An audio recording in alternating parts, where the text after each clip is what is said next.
Dans la course à la vaccination, les États-Unis entendent bien être en tête. Ils ont lancé l'opération Warp Speed, traduisez vitesse de l'éclair, pour se doter les premiers du meilleur dispositif anti-Covid-19. Une mission menée tambour battant par une équipe à la fois civile et militaire.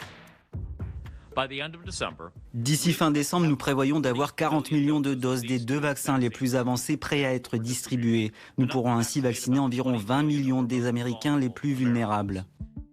Le commandant de l'opération assure que l'armée est parfaitement opérationnelle pour la campagne de vaccination. Depuis 6 mois, nous faisons de nombreux exercices de simulation et maintenant, nous faisons même des répétitions en conditions réelles sur la façon de déplacer le produit, depuis les sites de fabrication jusqu'au centre de distribution. En France, la stratégie est différente. C'est la Commission européenne qui est à la manœuvre. C'est elle qui négocie avec les laboratoires. La Commission européenne travaille depuis des mois à obtenir des doses de vaccins potentiels. Et demain, nous allons approuver un contrat pour jusqu'à 300 millions de doses du vaccin mis au point par Pfizer et la société BioNTech. C'est le vaccin le plus prometteur à ce jour. La Commission a ainsi déjà conclu des accords avec 5 laboratoires.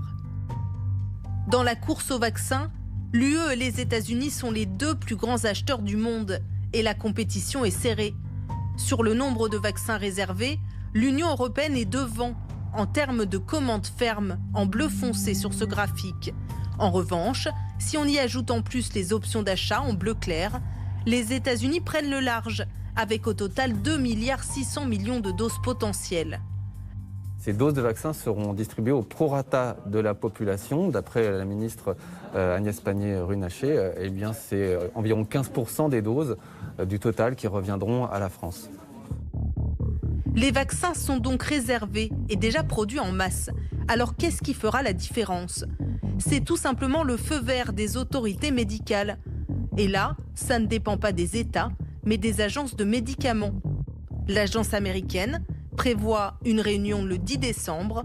Pour l'agence européenne, ce sera plus tard. If all proceeds with no problems, EMA tells us that the conditional marketing authorization for BioNTech and Moderna could happen as early as the second half of December 2020. La dernière ligne droite, ce sera la mise en œuvre de la vaccination. Les États-Unis ont déjà fait connaître leur méthode. De son côté, la France n'a pour l'instant pas précisé sa stratégie.